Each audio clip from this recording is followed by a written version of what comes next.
There's a lot more in being a successful photographer than just taking pictures. We must keep up with the latest technology in both camera systems and accessories. We must keep up to date with the ever-changing business practices if we are to profit from our image making. And we must constantly continue to market our services if we want those profitable assignments.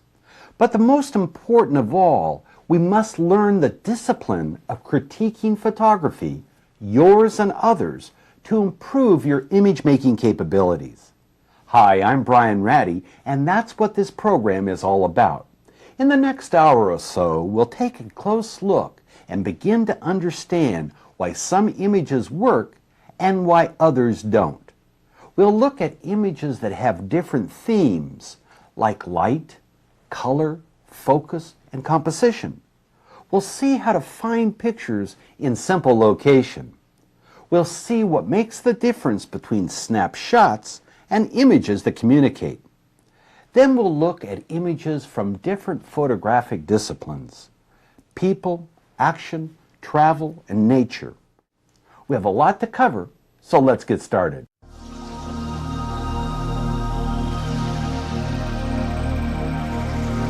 We will start by looking at some pictures that have different themes as their primary elements. Each and every successful image has one or more visual themes. If you are a fashion photographer, of course the fashions would be one of your themes. If you were a photojournalist, the news event would be one of your themes. If you were shooting portraits, your subject would be the main theme. But in each type of photography, there are many other themes that complement and in some cases may even dominate the picture's main theme. We will critique some images where the use of light is the primary or secondary theme.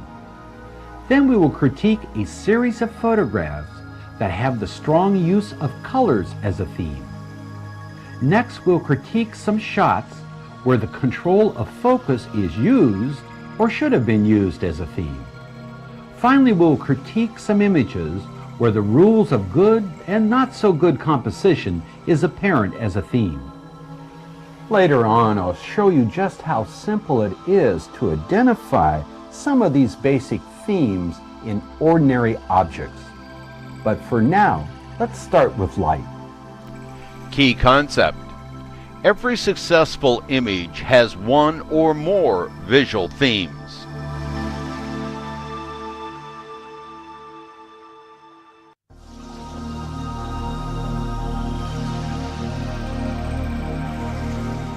The word photography comes from the ancient Greek language and literally translated means to write with light. And that's a good definition because light is the essence of all photography.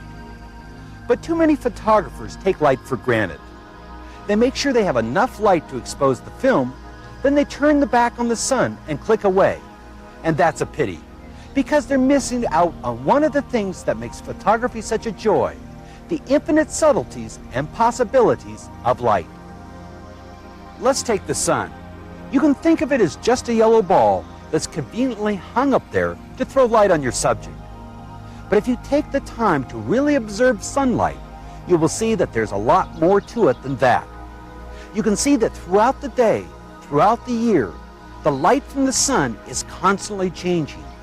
Its color is changing, its direction is changing, and its mood is changing. Pre-dawn. The light is not coming directly from the sun. It's soft and warm, reflected from the sky. Then the sun rises, a hard and brilliant light that burns away the night shadows on the land. But soon a morning mist covers the sun, diffusing its light. Shadows are weak, and the colors of the land are muted and subtle, a beautiful light for photography.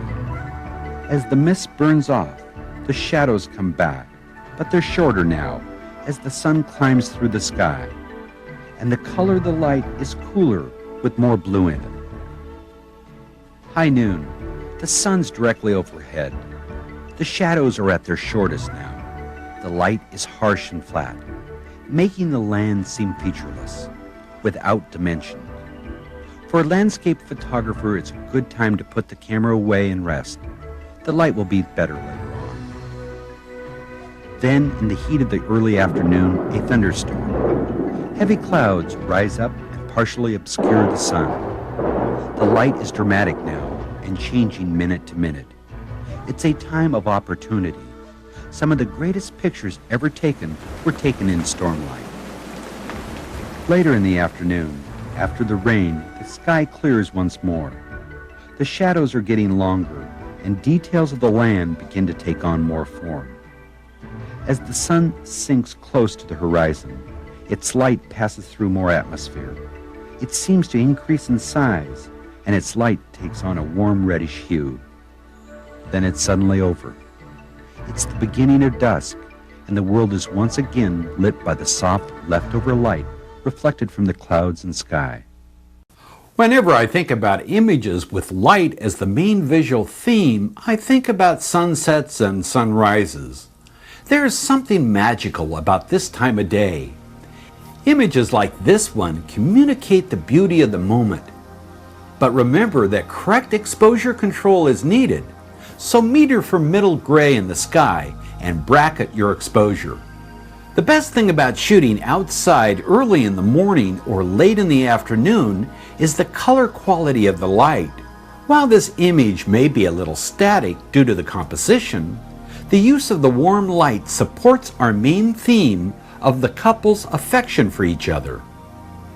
Another use of early and late afternoon is the opportunity to use silhouettes. In this image, the people are silhouetted against the horizon with the strong shapes of the rocks in the background. Accurate exposure control is required, and then bracket your exposure both ways for insurance.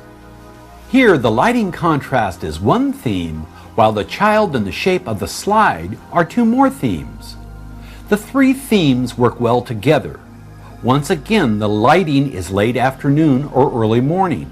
This type of warm light provides strong lighting contrast. Here, the light's strong contrast has washed out most of the details in the face of the subject. The photographer needed to use a reflector or flash as a fill source. This type of fill light would put life into the subject's eyes and help render details in the shadow side of the face. But here, the same strong contrast does work. While the eyes are in shadow and there is little or no detail on the shadow side of the face, the image still works. Why? Because of the texture and the color of both the face and the turban. This image is strong with all of its characteristics. Here, the photographer used soft sunlight and the shade of a tree to make the image of the boy soft but yet bright with color and character. This type of soft shade light will always bring depth and softness to your images. One of the hardest environments for correct exposure control is shooting in bright snow or sand. Your in-camera meter is calibrated for 18% gray, so when it reads off the bright snow or sand, it will give you an incorrect reading. Always question your meter's accuracy when working in these environments. Remember to stop down 1 or 2 stops to make sure your image has the right exposure for the film type you are using. Then bracket your exposure for insurance. Here, the light and shadow makes this image interesting. I also like the contrast between the dark wrought iron and the white of the snow. Once again, correct exposure is required to hold details in both the highlights and the shadows. The very first element in any successful image is light and how the photographer chooses to see and manipulate that light. Key concept. Because your in-camera meter is calibrated for 18% gray, always question its accuracy. Key concept. When working with challenging light, bracket your exposure for insurance. Key concept. Always be aware of the color quality of the light you are using.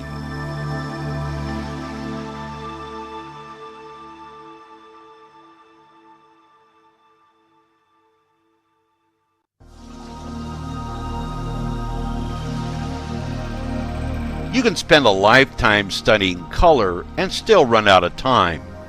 Why? Because color is complex and fascinating. It spans such great divisions of human knowledge and experience as physics, psychology, and human emotions. Color is sensuous and powerful. It conveys information about our surroundings. It creates strong moods and feelings. But color is a subject that defies easy definitions because it's not an either-or kind of quality, but infinitely subjective. Each of us respond to color in a unique and personal way. In this image, the color theme is color contrast. The dark blackberries with their shiny highlights are in direct contrast with the red berries. The richness of both these colors work well together. Here we have the same general color theme. The red rose is in stark contrast with the black background, but the addition of the water drops and the green leaves of the rose have helped make this image look both soft and fresh. In this image, the photographer used a filter to polarize the light falling on the flowers. A polarizing filter reduces glare by filtering out most of the scattered light rays, which makes for rich natural colors and increased saturation. In this twilight cityscape, the color of the sky with its yellow moon blends nicely with the lights from the downtown buildings. The river foreground and the bridge across it completes the composition. Here the color theme is almost the lack of color. The pale green bottle and the pale red of the wine stand out from the black and white background. The hard spotlight on the background brings our eye right to the stop action of the wine and the bottle, which is the center of attention. There is no doubt that color is the primary theme in this image. The strong lines of the pencils, color contrast, and selective focus make this image work well. The color yellow. Sunshine is yellow, so with yellow comes optimism, happiness, idealism, and imagination. I like this composition very much. The image of the yellow flower shows us just how strong a color yellow is. Yellow is a unique color in photography in that it is even brighter than red or white, which can dominate most color combinations. The color blue.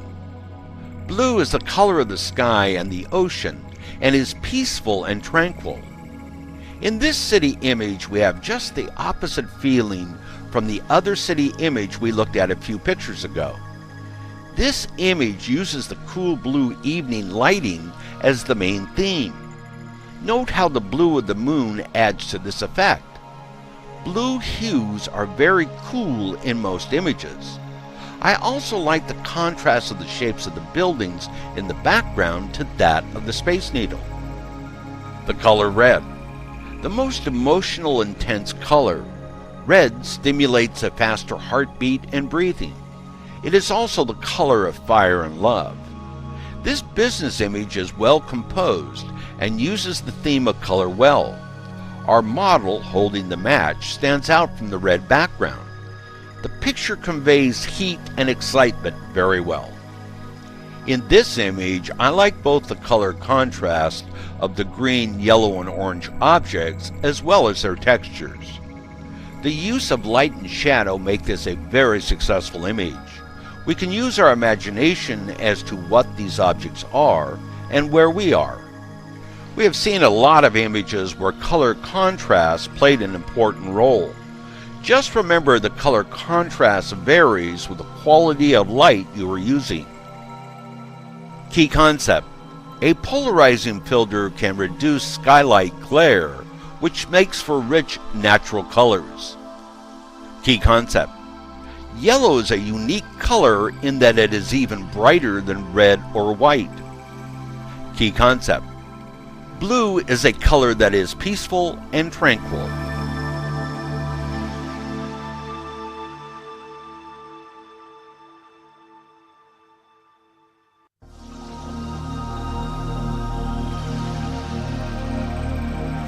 Let's turn our attention to focus and how to use selective focus for your images. We can't talk about selective focus without consideration of lens choice, which has a great effect on your final focus. Focus is a big issue for most photographers. No matter how beautifully composed and lit a scene might be, if it's not focused correctly, your image will not be successful. The poor use of focus is a quick way to ruin just about any image. By using selective focus, we help draw attention to the main theme or subject in our images. Here, the flower stands out from the out-of-focus background, and our eye goes right to the main subject. Photographing small subjects such as flowers and controlling busy backgrounds is much easier when they can be shot using the micro mode of your lens. When shooting small objects with the standard lens, say your 50mm with its normal angle of view, it becomes very difficult to control or soften the background. Here we have an image with a large depth of field, and our eye finds it hard to determine what is the main subject or element of the picture. There are many times when you will require a large depth of field, such as this landscape. The road in the foreground is sharp all the way to the clouds in the background. Most landscape images are shot with wide-angle lenses that promote large depths of field. Here again is an image with a large depth of field. So large, in fact, that if you look up at the left-hand corner, you can see a dark area, which is the lens shade. Using wide-angle lenses with small apertures cause this problem. Make sure that you're using the correct lens shade when working with wide-angle lenses. Some subjects have a very limited depth of field. This flower is growing only a few inches from the water lilies and has a shallow depth of field. To promote the sharpest image possible, the aperture should be set at 2 or 3 stops from the lens's largest f-stop. This is the optimum area of lens sharpness. In every successful image, there is an area of sharpness. In this dramatic image of the police officer, the very tip of the gun is sharp, while the entire background is soft and out of focus. But the background still conveys that it's a police officer holding that gun. Here, the foreground is soft and out of focus, while the girl on the bench is sharp and in focus. The softness and colors of the foreground help lead our eye to the main subject, the student. In this image, the only sharp element is the point of the pen. The background, the hand, and the notebook are all soft. This is another good example of using selective focus to draw our attention to the main subject or visual element. In this excellent image, the photographer used a long lens with a large aperture to throw both the foreground and background out of focus. The little girl's face and the dog's head and green collar are the only elements on the same plane of focus. Long lenses, around 135mm and up, are best used when shooting people close up. The longer lens allows for a narrow angle of view and better control of selective focus in both the foregrounds and backgrounds. Selective focus and lens choice are just two tools that are in every photographer's toolbox. Understanding how to use these tools will greatly improve your photography. Key concept: lens choice has a great effect on final focus. Key concept: when photographing small objects, use the micro mode of your lens.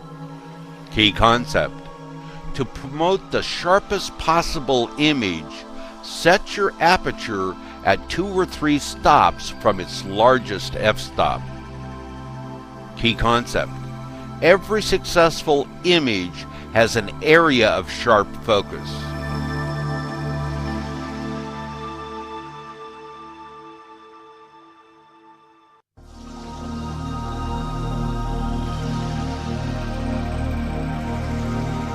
Shape, lines, patterns, and textures are all vital elements of composition.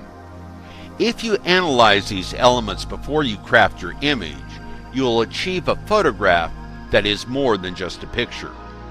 An eye for good composition can make any image out of the ordinary. The first aspect of good design and composition is framing.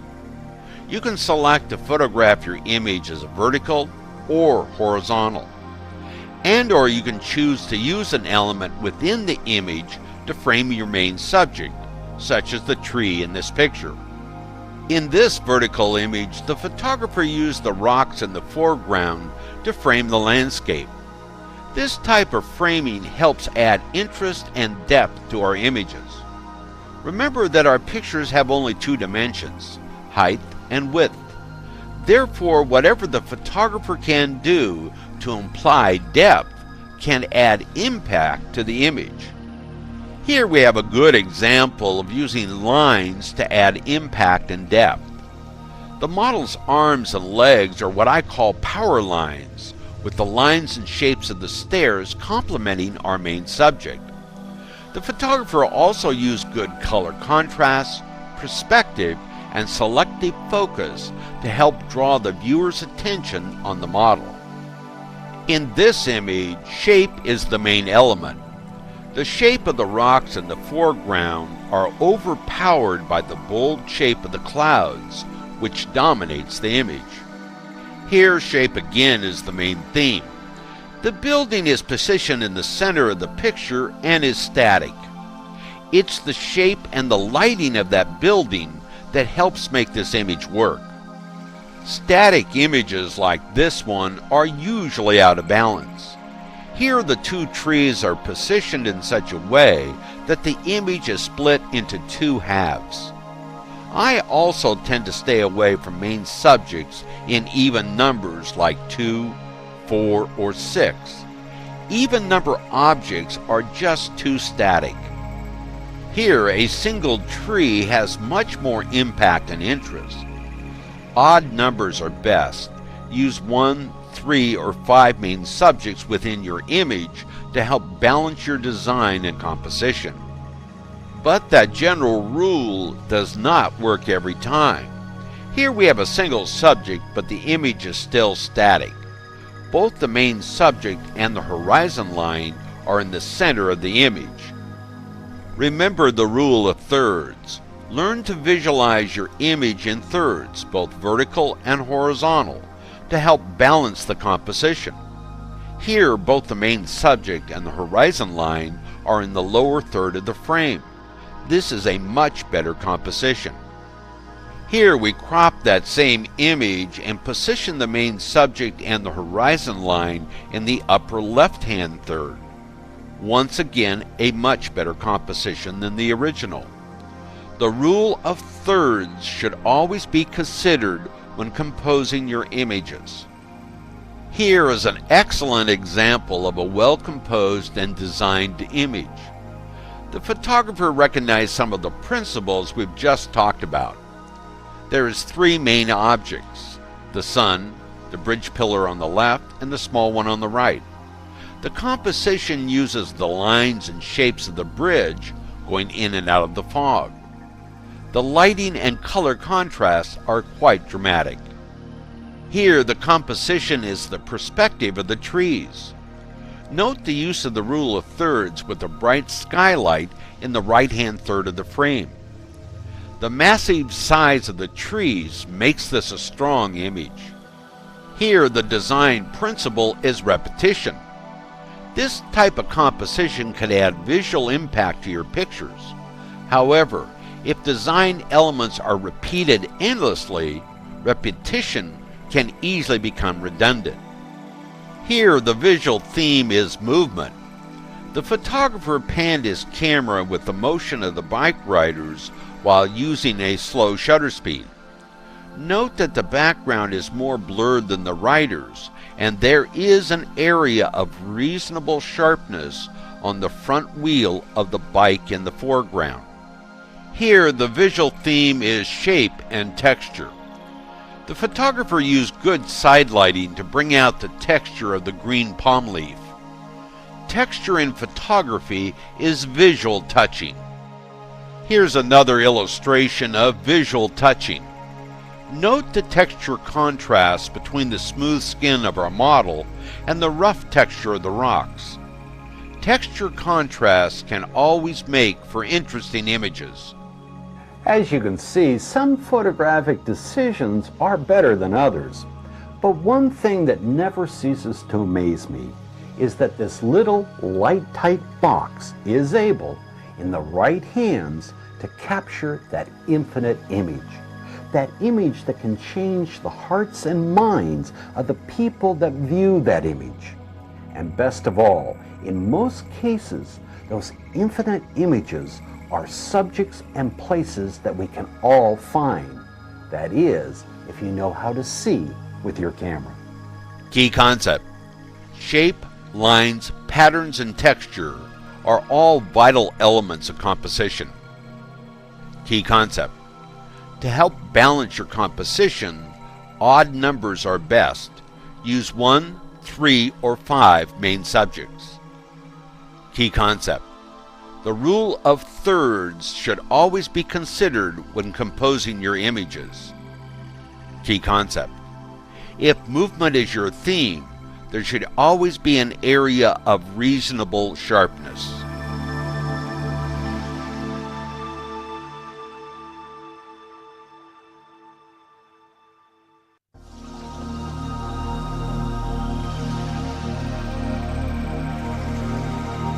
Powerful images are all around us, but most of the time we just don't see them. The secret is to learn how to see these images photographically and then capture these pictures with our camera. But the process doesn't stop there. After you've viewed the images you have taken, it's up to you, the photographer, to make the critical choices of which images work and which images don't work. This editing process is critical to your professional reputation and growth with your aesthetic capabilities. All too often, a photographer gets involved personally with the subjects they photograph. Don't allow these personal feelings to dictate the selection of your images. Be as tough on yourself as you would be on any other photographer's work. The discipline of critiquing photography, especially your own, is critical if you want to improve your image-making capabilities. If you want some powerful instruction on critiquing images, try watching television without the sound a few minutes each day. Especially watch those 30 and 60-second commercials. If you watch closely, you will see most of the techniques that we're covering in this program. In some cases, all the elements come together, and you have a powerful commercial that communicates its message. In other cases, the elements don't work together, and you end up with a dull, boring commercial with no message. Another great exercise is to make a comp or idea book. Go through old magazines, newspapers, and catalogs. Select the images that you think are powerful or communicative. Cut out these pictures and add them to your book. Then write your critique under each image. Pick the images apart, the good, bad, and ugly. Keep your book updated for the life of your photographic career and review your critiques and images on a monthly basis. We all have them, stacks and stacks of snapshots. Some images may be old and in black and white, while other stacks of pictures newer and in color. The idea here is to review these images in a process of rapid elimination. Take hold of 30 to 50 prints and start running through them, taking a critical look for the techniques we have covered. Discard all but 4 or 5 images and then set the remaining pictures side by side. From this series, select your favorite. Be critical. Don't let yourself become involved with the subject of your image. Make sure the selected picture is worthy of being your choice. Grab another stack of 30 to 50 prints and repeat the process. After you've selected 4 or 5 favorite images, lay them side by side and review them again. Do you see themes in what you have selected? If so, what kind? Was there a variety in your subjects? While the images are only snapshots, did they communicate?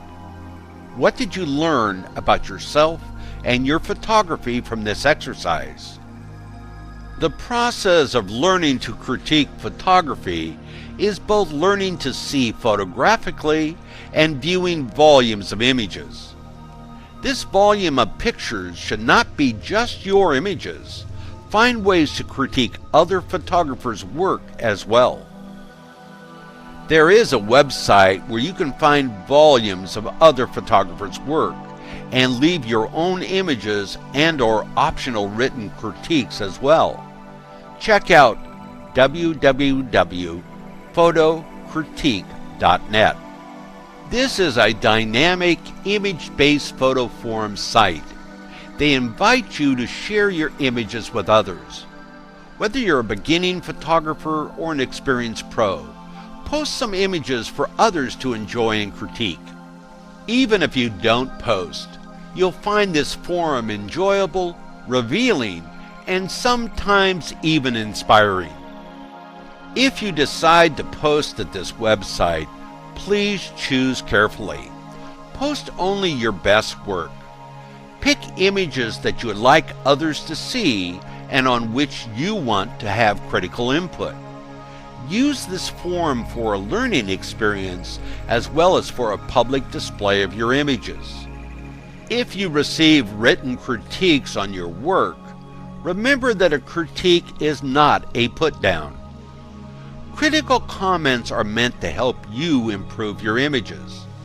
When offering critiques or comments, be candid, critical, constructive, and above all else, friendly. We have looked at some of the elements and techniques needed if we are to make images that communicate, and I've outlined 4 simple ways that you can begin critiquing images right away. Now let's look at photography in different general categories: people, action, travel, and nature. Key concept.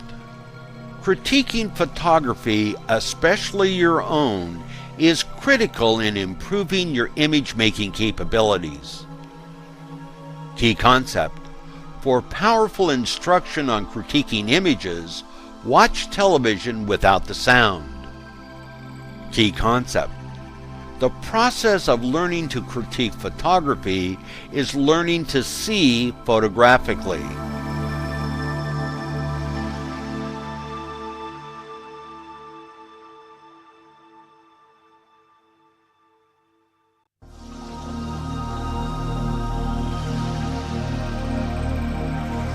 Standing face to face with the person you're about to photograph can be intimidating. How do you pose them? In fact, most people don't pose their subjects at all, and that's why their images look like snapshots. A good photographer takes command and gives direction. It starts by studying your subject, visualizing an image in your mind, and then posing your subject. Here is a typical candid of a person at work. The photographer just has too much going on here. The image is busy with all the different shapes, lines, and colors. The person, our main subject, is lost within the image and is poorly lit by available light. People are a fascinating subject and in most cases should be photographed close up. Here the soft light helps bring out the character of the old man's face. The yellow rain slicker and the pipe with smoke rising tells us he must be a fisherman. This image works well. You can almost hear the violin playing in this image. The soft diffused sunlight is coming from over his shoulder. The red tie and the handkerchief contrast well against his black suit. The out-of-focus background helps our eye go right to the main subject. Here, the photographer used a long lens and a low vantage point to soften both the foreground and background. The position of the subject, half lit by the sun and half in shade, works well. This image has depth because of its use of lighting and focus. Kids, what great subjects they make. Here the photographer used a wide-angle lens to capture the boy's expression. Note the large depth of field. While I like the lighting on the boy's face and his expression, the busy background is distracting. Move in, crop to the boy. This twosome works well. Their expression and body placement tell us that they're having fun. Even though there's just a hint of the bike handlebars, you know what they're doing. The low warm light from the sun adds to the color and texture of the couple. Note how one of the two subjects dominates the image. I like this close-up of the girl. The photographer used his flash as a key light and let some of the window light fall on the side of her face. The out-of-focus background brings our attention right to her face and expression. The image is well composed. Here, while the subject is centered in the frame, his expression saves the image. I like the medium light coming from the right side, which provides for catch lights in the eyes and the highlight on the lips. What a great little face. This image is a little more formal. I like the high camera angle and the broad light coming from the right and above. Note how this lighting pattern has brought out our model's high cheekbones. The framing of her hair and the background contrasts nicely to her face. This image is really just a snapshot. While the colorful costumes are of interest, the image is just too static. Twos are hard to shoot. They tend to put the composition out of balance. In this picture, one or the other should have been positioned to dominate the image. This is a good example of a well-crafted image. The photographer had his subject stand very still while using a slow shutter speed and tripod to blur the busy background. I also like the framing being a little off level. By changing your image framing, you can add interest to an ordinary subject. Of all the photographic subjects, I enjoy shooting people the most. But there are things you have to look for: lighting, focus, composition, and all those other elements that make people pictures successful.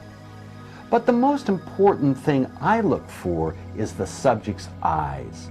The eyes are the window to their character. Now let's turn our attention to action images.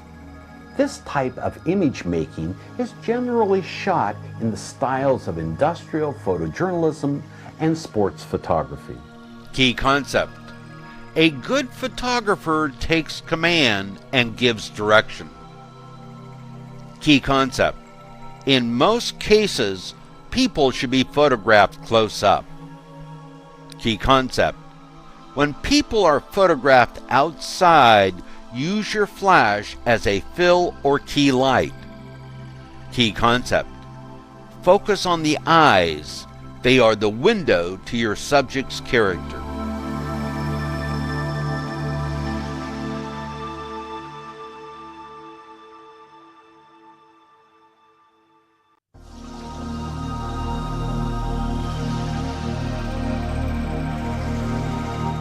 The first two techniques used in crafting good action images are some basic action shooting skills and some knowledge of the activity you're photographing.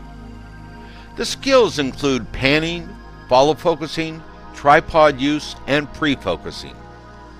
The knowledge helps you anticipate those perfect peak moments that will make for great action photos. Timing is another key technique in great action photography.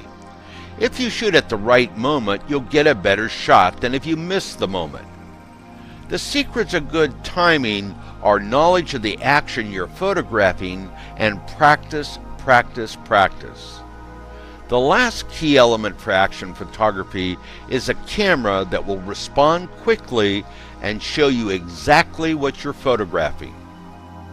Here we have a subject running on the beach in late evening lighting. At first glance, this image may appear to be out of balance, but because the photographer has the subject running into the dark evening, which represents over 2/3 of the frame's weight, it is in balance. The reflection off the wet sand and the shape of the clouds help make this an excellent action image. Still images do not move. Therefore, photographers can only imply action. Here, it's the use of the dancer's arms, which are lines within the composition, that imply action. It's the viewer's imagination that completes that action. The soft light and the position of the arms makes this image work. Working in the woods with a chainsaw should have lots of action, but this image failed to deliver that action. I like the logger's position and the chips of sawdust on the base of the tree. What we don't have is sawdust flying in the air, which would communicate action. I would also like to see more of the saw and the face of the logger. Here, the blurred colors and shapes of the subject implies action. We can tell that the subject is on a fast-moving bike and is wearing a white bike helmet. The photographer used a slow shutter speed and panned the camera as the image was made.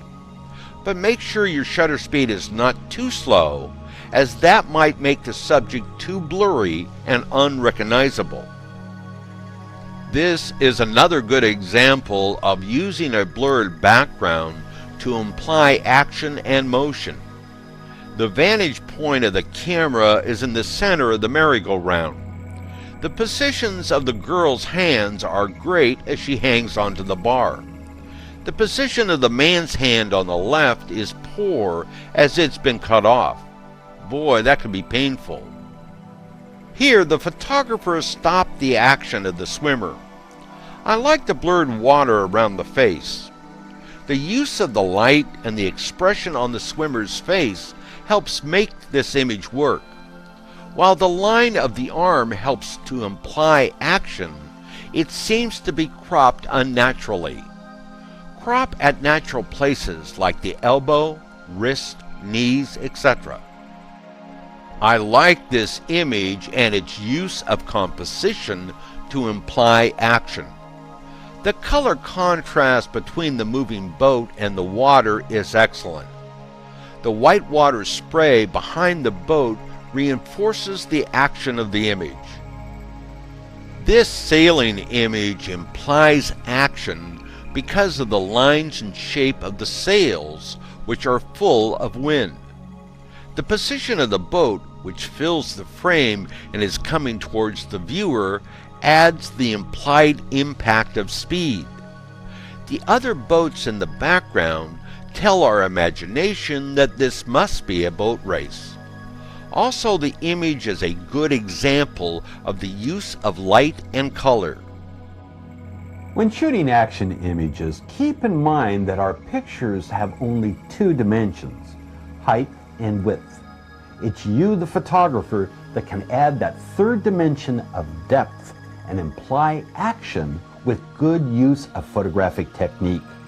Learn to plan your images to better communicate your visual message. Key concept.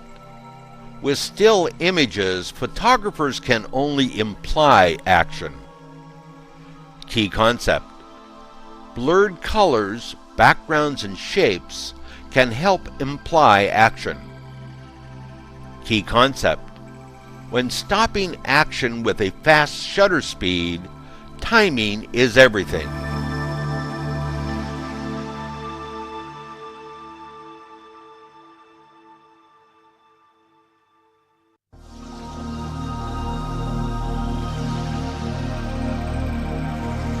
Over the years, I have been fortunate to travel most of the world doing photographic assignments. From these travels, I've become very aware of the difficulty of making travel images that capture and communicate the tone and character of the places I visited. So let's look at some travel images and see what makes them successful. I love images of old barns. In this image, the photographer used the roll of hay in the foreground as the main subject. The light is coming from the right and is low in the sky, which brings out the texture in both the hay and the wood of the old barn. Also, the color contrast between the hay, grass, and barn works nicely. In this image, the old stone tower is anchored on the left third of the frame. The overall look of the image tells us we must be somewhere in Europe. I like the rolling green countryside that helps add depth to the picture. Once again, low direct light has added texture to the stones of the tower.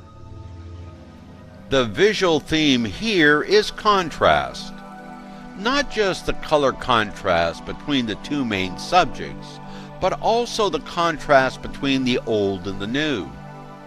Note how the buildings in the background go from well lit in the front to gray in the back. This effect has added depth to the image. Perfect weather does not always provide perfect lighting. Some of the best images are crafted in changing weather conditions. The visual theme here is shapes, reflections, and repetition set against a foggy background. The muted colors offer a good contrast to the yellow sun. The overall image works well. This evening shot has a lot going for it. I like the position of the bridge in the foreground, which leads our eye down the bridge to San Francisco in the background. The bright red sky and the red lights of the bridge contrast nicely with the darker parts of the image. A slow shutter speed was used to blur the car movement on the bridge. This is a well-crafted image. Lighthouses are like barns. They just scream out to have their picture taken. I like the general composition and lighting conditions of this image. The placement of the lighthouse within the frame leaves a large lonely area to the left. The only thing that is missing is what lighthouses are all about. We need a beam of light coming from its top. With the magic of the digital darkroom, we can add that light. You can almost smell the flowers in this image. I very much like the composition and color contrast of the picture.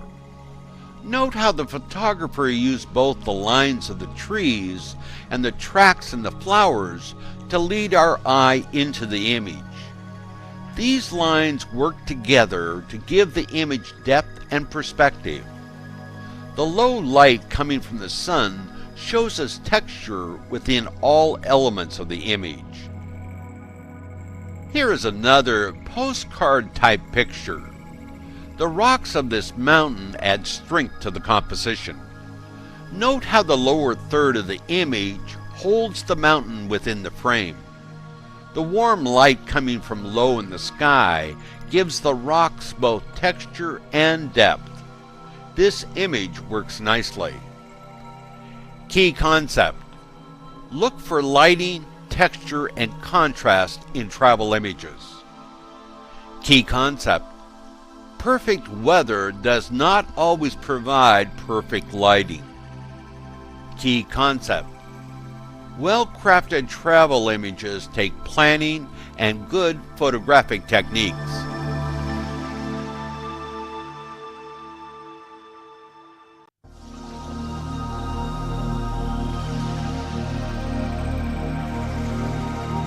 Our last general photographic category is nature, and this type and style of image making is a challenge because the photographer is out in the wild at the complete mercy of Mother Nature. Close-ups of wild animals can be difficult to craft. Of course, the use of a long telephoto lens is a must. In this image, the photographer used that long lens to capture this proud-looking lion. Note the good color contrast between the dark background and the much lighter subject. Another element that makes this image work is the fact that the lion's ears are up, which makes him look alert. In this excellent nature image, color is the visual theme. I like the well-lit foreground that brings out the layers of color, and the gray and foggy background helps add depth to the scene. While the cow may be one subject or element of the composition, it's color and contrast that makes this image work. This picture of daisies used selective focus as its visual theme. Because the foreground and background are both out of focus, our eye goes right to the sharper flowers in the center. Using large apertures when making images of flowers usually works well. Learn to use your depth of field preview button on your camera when composing such images.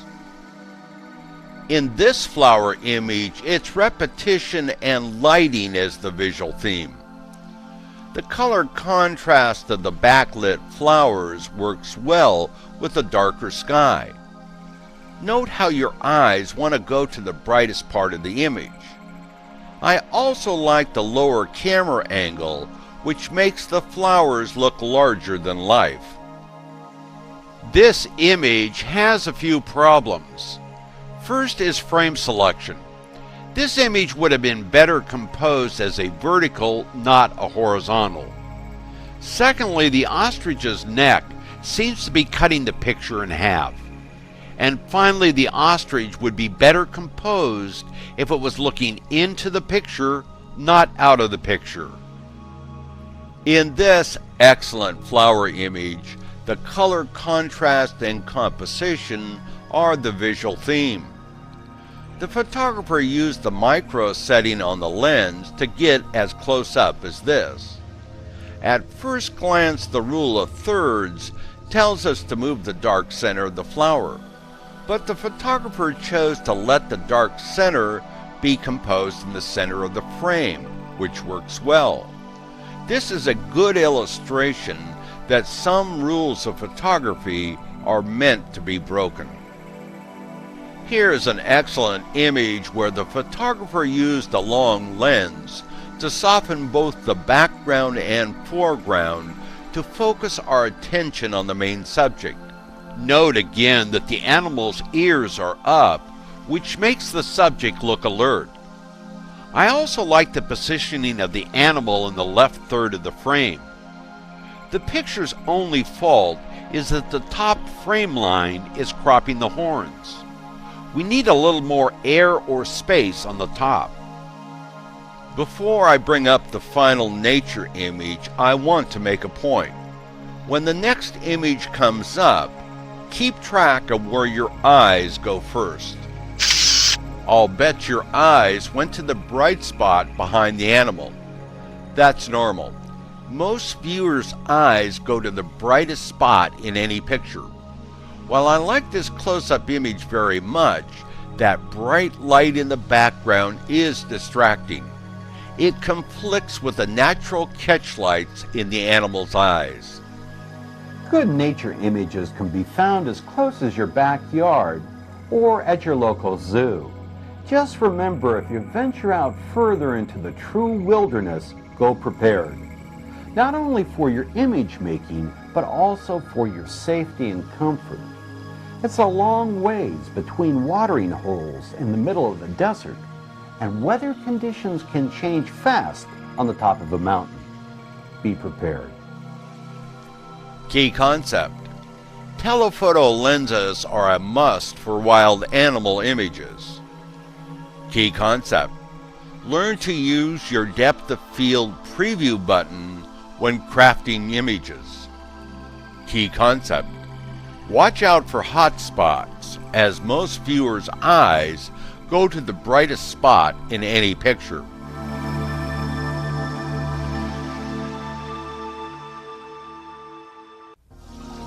How do you tell a story with candid pictures? Well, first of all, a story has angles. High angles, low angles, normal angles, wide angles, weird angles. So look for angles. Look for a good wide-angle shot, then move up, move down, move in, keep looking. Move around to the opposite side and shoot a reverse angle. Change to a telephoto. Then move back to the side where you started and see how that looks through a telephoto. Keep looking and keep moving. Because your subject isn't just in front of your camera, it's all around. So move within your subject. Move in 3 dimensions. Look for themes, because a story has visual themes. Action, reaction, interaction, inaction. People making friends for themselves. People making fools of themselves. People just being people. And a story has its moments. So look for moments, and when they happen, be ready. Set your shutter speed and your f-stop ahead of time. Pre-focus. Be ready for the moment, the emotions.